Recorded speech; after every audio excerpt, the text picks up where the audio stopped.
네, 오늘 이제 오늘 정말 중요한 어제 문창제군일이라서 이제 말씀드렸고 어제 문창제군일이고 이제 음력으로 어머니 길이라서 그냥 어머니가 풍양 조씨시거든요. 그래서 일단은 이제 어머니와 관련 있는 일가 친척들 그럼 뭐 외할아버지 외할머니 뭐 외삼촌 외숙모 뭐 이모 뭐 그다음에 형, 외사촌 형 뭐 다 들어가겠죠. 그래서 일단 어머니로 해서 이제 동안고 입제를 해드렸어요. 그러면 이제 우리 어머니 따라서 다 공부하시겠죠. 그러다가 또 생각나면 또 하고 뭐 아버지는 또 아버지대로 생각. 또 그렇게 이제 공부를 하는데 저희들도 저희들도 참 뭐 살면서 참 욕됨을 많이 겪어야 되잖아요. 욕됨을 많이 겪어야 되죠. 인욕 그 저기 저건 참을인이죠. 참을인 욕됨을 참을임. 근데 우리 회원님들 중에 이제 부산에 계신 보살님 그 거사님께서 이제 한의사시죠. 부산의 한의사인데 그 한의사들은 이제 우리가 원인할 인자가 이제 참을인도 있고 원인 인자가 있잖아요. 원인 이 종자인이 있잖아요. 한약방에서는 종자 이것도 제가 종범스님 법문에서 배운 건데 한약방에서는 종자인 그 씨를 얘기할 때 종자인을 쓰지 않고 어질인을 쓴대요. 어질인 인자하다 할 때 인. 왜 그렇게 써요? 그러니까 이게 이제 한약과 서양의학의 가장 큰 차이죠. 한약은 병을 치료하기에 앞서서 그 환자의 마음을 치료하는 거죠. 그 원래 부처인데 원래 원래 부처이고 원래 사람인데 새 속에 살면서 물들은 거죠. 오염된 거죠. 그래서 한약은 오행을 바르게 해주는 거잖아요. 오행을 바르게 한약 자체가 그런 개념이기 때문에 인간의 본성을 치료한다라는 의미에서 한약방에서는 그 종자를 얘기할 때 어지린을 쓴다라는 거죠. 그러니까 참 근본이 다른 거죠. 근데 이거 한의사님들도 뭐 많이 모르시는 분들 많으실 거예요. 저도 이제 종범 스님께서 그 자비 설명하시면서 자는 마에뜨리아 주다다. 그 다음에 이게 비는 아, 깔루냐, 깔루냐다. 이거는 기쁨이다. 기쁨을 주다. 근데 참된 기쁨은 쾌락과 희열은 다른데 쾌락은 하고 난 다음에 반드시 후회가 있지만 참된 기쁨은 희열이다. 이거는 점점 커진다. 본성에서 오는 기쁨을 누릴 수 알았을 때. 예, 그래서 이제 인자 말씀드렸고요. 종범스님께 배운 인자 말씀드렸고 여기서 이제 금강경 14분 이상정멸분에서 인욕이 나오는데 욕됨을 참는다라는 거죠. 그 제가 금강경 공부하면서 부처님 뭐 아상인상 중생상 수자상 다 상이 없었는데도 왜 욕되는 일을 500세 동안이나 당하셨을까? 왜 500세 동안 욕된 일을 계속 당하셨을까? 그거를 부처님이 수행자 시절에 인욕선인일 때 모르셨던 거예요. 이거를 다섯 스승한테도 못 배우셨던 거예요. 그런데 그걸 딱 찾아내신 거예요. 그래서 천상천하 유아독존이에요. 이게 그래서 되는 거예요. 그래서 이제 자기 삶에 대한 자신감, 어떤 문제든지 해결할 수 있는 자신감을 우리가 다 가지셔야 되는 거죠. 이 금강경 인생 수업이라는 거에서. 그래서 제가 금강경 인생 수업이라는 책은 무명의 끄트머리에 써서 뭐 글은 뭐 어떻게 써놨는지 모르지만 제 영혼에 울림이 없었기 때문에 반성하는 의미에서 지금 이걸 다시 한다고 거듭거듭 말씀드리잖아요. 인욕을 겪지 않는 방법을 부처님이 찾아내신 거거든요.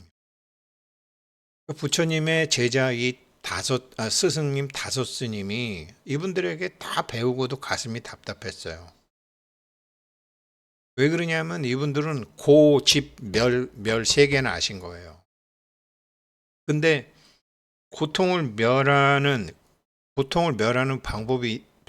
도가 안 나온 거예요. 도가. 이거를 부처님이 찾으신 거예요. 이걸 우리가 배우고 있는 거예요. 그러니 얼마나 부처님한테 감사드려요. 그게 제가 이거를 이제 동안고 때 하겠다고 동안고 화두를 뭐라 그랬어요. 각자의 문제, 각자의 걱정, 각자의 바람 이거다. 왜? 부처님이 찾아내셨으니까. 그 방법대로 하면 된다는 걸 내가 아니까 이제는. 그래서 그게 뭐냐? 이분들한테 배우고도 계속 가슴이 답답했다. 부처님은 그게 뭐냐? 금강경 인생 수업 심층 공부 자유후원금 내주신 분 먼저 인사드리고요. 박희경님 감사드립니다. 고맙습니다. 유정환님 또 해주셨네요. 또 고맙습니다. 박희경님, 유정환님 감사드려요. 11월 2일 날 해주셨어요. 네. 예. 그래서 이렇게 보르부드르에 있는 것처럼 보르부드르에 참 그 마누아라 호텔이 11월 달부터 다시 오픈했다는데 지금 갔다 올까 생각하고도 있는데 일단 제가 참 부산을 가야 돼요. 부산에 그동안 사무실이 명륜동에 있었었는데 10월 31일로 끝났거든요. 그래서 오늘 제가 부산을 가서 이제 부산 회원님들 만나고 또 부산, 울산 뭐 이렇게 진주 그쪽에 계신 회원님들 만나고 또 이제 궁금하신 게 있으면 뭐 답도 해드리고 제가 밥 사드리러 가려고요. 그렇지만 이제 보르부드르도 가긴 가야 되는데 일단 부산이 더 급한 것 같아서 오늘 부산 갑니다. 하룻밤 자고 오고 그러려고요. 이게 우리가 이제 소승불교, 대승불교, 물론 소승불교라는 말보다는 근본불교. 그래서 저도 스리랑카에 가서 부처님 진신사리, 동국 스님 덕에 그렇게 모시고 오니까 확실히 좀 뭔가 달라졌죠. 저는 달라졌는데 이게 남방불교에서는 목표가 해탈이거든요. 근데 대승불교에서는 목표가 해탈로 끝나는 게 아니에요. 해탈은 부처님의 다섯 스승한테도 다 해탈하는 방법이 있었어요. 부처님이 깨달으신 건요, 해탈이 아니었어요. 해탈 갖고도 뭔가 이렇게 가슴이 답답하셨던 게 중도예요. 근데 이게 중도라는 말은 누구나 다 알아. 근데 제가 저희 할머니 1, 2, 3, 4, 5, 6, 7, 8, 9는 아시는데 전하라는 바람이를 통하면은 본인의 목적지에 도달할 수 있다라는 걸 모르셨다고 그랬는데 제가 일주문 계속 말씀드렸잖아요. 기둥이 하나인 문은 기둥이 하나인 문이 아니죠. 보면 2개, 4개, 8개죠. 단지 그 이름만이 기둥이 하나인 문이죠. 그래서 일주문, 비일주문, 심형일주문이잖아요. 한국 절은 금강경의 핵심을 가르쳐 주고 계신다고 그랬잖아요. 그게 중도예요. 우리나라 사찰에 있는 게 이게 중도라고요. 이 중도라는 부처님이 다섯 스승한테는 못 배웠는데 부처님이 깨달으신 게 뭐냐면요. 천상천하 유아독존이 밖에 되실 수 없는 걸 깨달은 게 뭐냐면 이 몸, 금생에 받은 이 몸으로 행복해지는 거예요. 다른 다섯 스승처럼 막 안 먹고 뭐 막 안 먹이고 안 재우고 고통을 이게 아니고 중도는 참나와 거짓나를 2개 다 하는 거예요. 이 몸 가지고서 해탈을 하고 이 몸이 갖고 있던 걱정, 근심, 뭐 소원 이런 거를 해결하는 거예요. 이게 중도예요. 이거를 깨달으신 분은 인류 역사상 부처님이 처음이에요. 그리고 이걸 가리키는 게 금강경이에요. 이걸 알고 나니까 그냥 속이 다 시원해지는데 하나하나 하는 거죠. 중도 찾아보면 양극단을 떠난 올바른 길 이렇게 나와 있는데 이게 육조단경에도 제가 이제 어제 말씀드렸던 대대법이라는 거 이런 거 이제 제 친구들 뭐 이렇게 그러니까 그런 거 요즘 이제 뭐 전쟁 뭐죠 집에 물을 잔뜩 사놨더라고요 마누라 가서 물을 왜 저렇게 많이 사놨어 그랬더니 전쟁 날까 봐 아이고 이 사람아 그래서 할 수 없죠 뭐 각자가 그런데 이제 이 양극단을 떠난다라는 게 이거를 이제 육조단경 27 챕터 27에 나와요 대대법 이런 거거든요 전쟁을 이제 그러면 전쟁하자는 겁니까? 뭐 이렇게 얘기하는 사람들 있잖아요. 그러면 전 그러면 전쟁하지 말고 어떻게 하려고 그러는데요? 평화 통일해야죠. 이제 이렇게 얘기한단 말이에요. 대부분 잘 모르는 사람들은 이게 전쟁하고 평화가 상대잖아요. 대대법이잖아요. 이게 육조동경에 나오는 거예요. 이런 게 36가지 쭉 나와요. 36 대대법이라고. 그러면 당신이 얘기하는 평화 통일이라는 게 어떤 의미입니까? 그러면 깡패들하고 앉아가지고 우리 잘 통일하자. 우리 뭐 이렇게 싸우지 말고 물건도 서로 주고받고 이렇게 하자. 그게 평화냐? 그렇게 해서 지금 북한 사람들 저 쌩 고장하고 있잖아요. 평화라는 말에 속으면 안 되는 거죠. 결과적으로 결과가 평화가 돼야죠. 결과가 평화가 돼야지 그게 평화지. 말에만 속으면 안 되잖아요. 이게 이런 게 대대법이에요. 그래서 마음이 불편합니다. 마음을 가져오느라. 마음이 없습니다. 그럼 밖에서 구하는 마음이 네 마음이겠느냐? 너의 마음의 두려움은 너 안에 있다. 이거거든요. 이게 한국 불교의 핵심인 대대법의 핵심이라고요. 대대법의 핵심. 육조단경의 핵심이라고요. 제가 내일 영상에 만약에 올리면 그 육조 스님의 그 조계산이 어디 있는지 가르쳐 드릴게요. 왜 남방 오랑캐라고 했는지. 사람에는 어, 뭐 남북이 있겠지만 어떻게 불성의 남북이 있겠습니까? 육조해능 스님이 중도를 달통하신 거거든요. 그러면 중도라는 건 뭐냐? 본래의 나와 거짓 나. 깨달은 나와 못 깨달은 나를 못 깨달은 내가 행복해지고 못 깨달은 내가 평화로워지는 거죠. 진정한 평화 통일은 다 평화롭게 살고 자유로 살아야지 뭐 말 못하게 하고 이사 못하게 하고 그건 아니잖아요.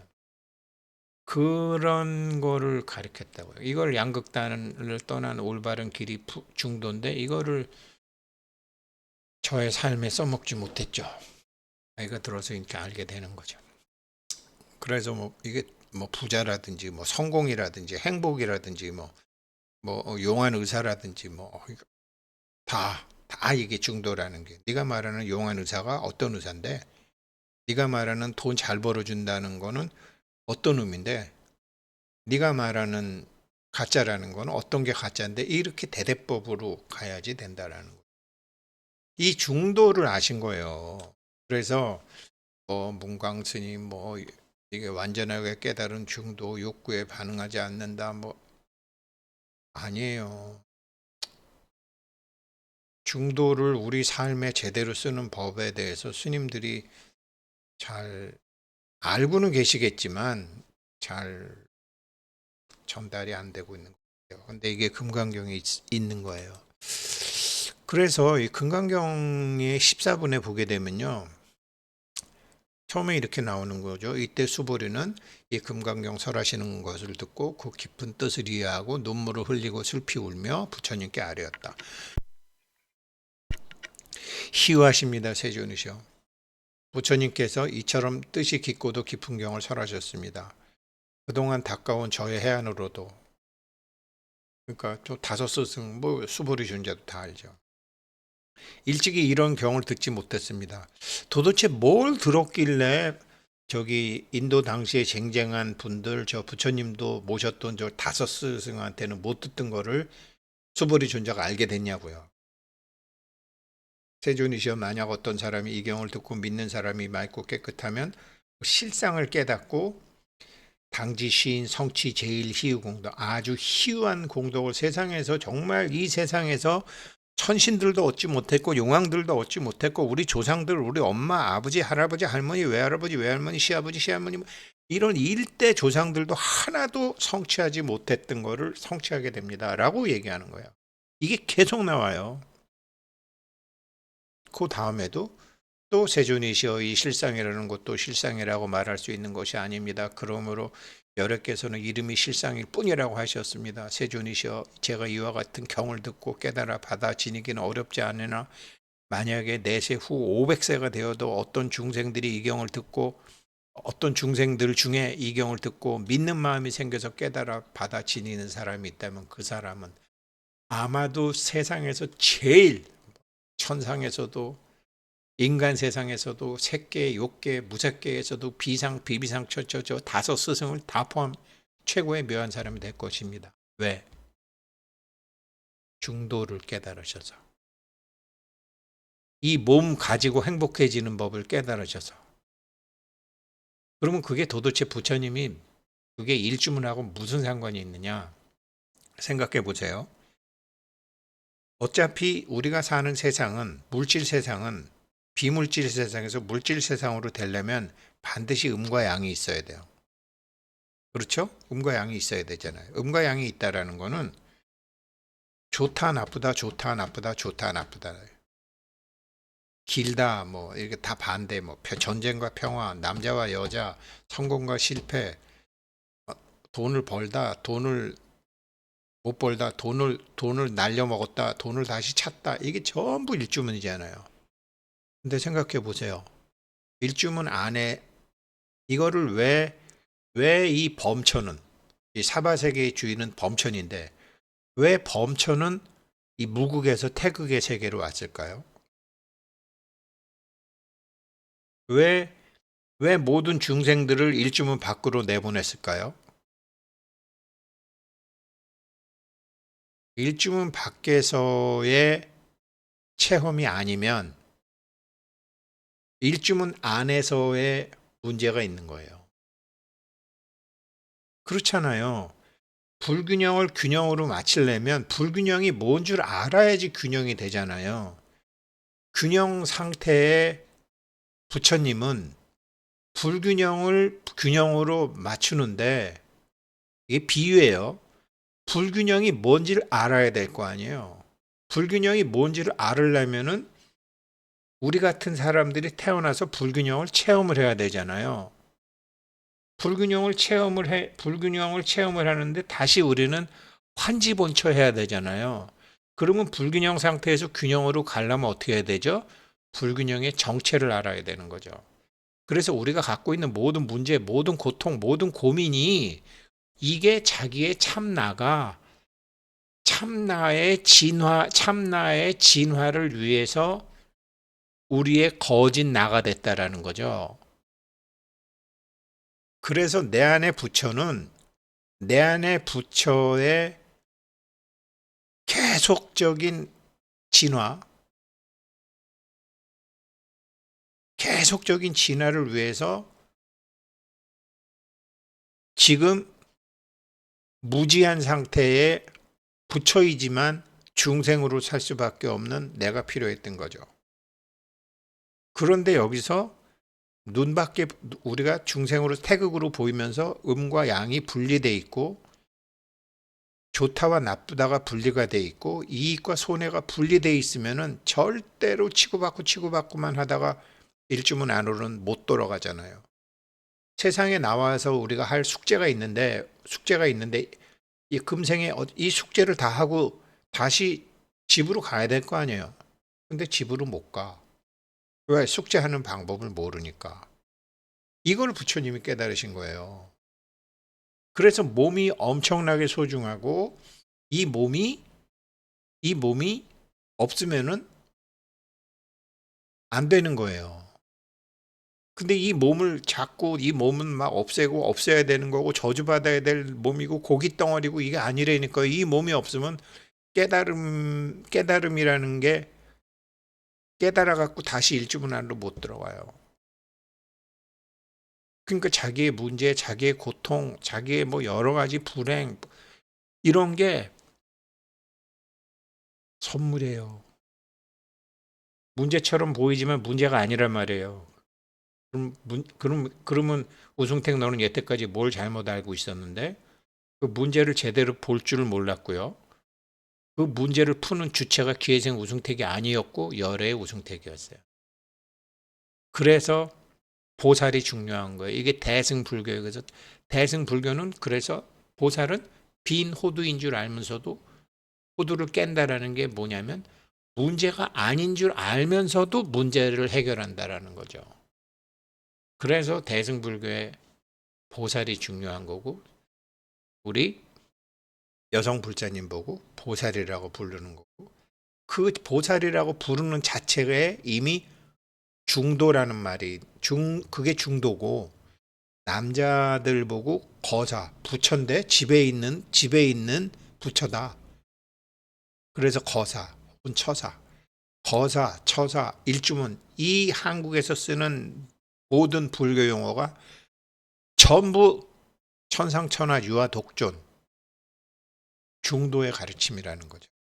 이거를 동안고 때 자기의 문제, 자기의 걱정, 자기의 근심, 자기의 숙제로 해결하자라는 게 이번 동안거죠. 이건 정말로 희귀한 일이라는 거죠. 왜? 부처님 전에 아무도 몰랐으니까. 근데 부처님이 알으셔가지고 드디어 고진멸에서 끝나는 게 아니라 고진멸도까지 왔으니까. 이게 위대한 거예요. 그래서 부처님이 천상천하 유아 독존이에요. 부처가 되기 전까지는 몰랐어요. 부처가 되기 전까지는 인욕을 재수만 하신 게 아니라 재수, 삼수, 사수 500세 하라고 500세. 얼마나 불쌍해요. 그런데 이걸 탁 깨달았죠. 그래갖고 깨달은 걸 우리한테 숨기는 것도 아니고 팔을 탁 까신 거 아니야. 못 받아먹은 거죠. 우리 할머니가 1, 2, 3, 4, 5, 6, 7, 8, 9 알면서도 전화기를 사용하지 전화기라는 것이 전화기라는 바람이를 사용하게 되면 어떻게 되는지를 몰라서. 오늘 여기까지 하겠습니다. 내일 이어서 하겠습니다.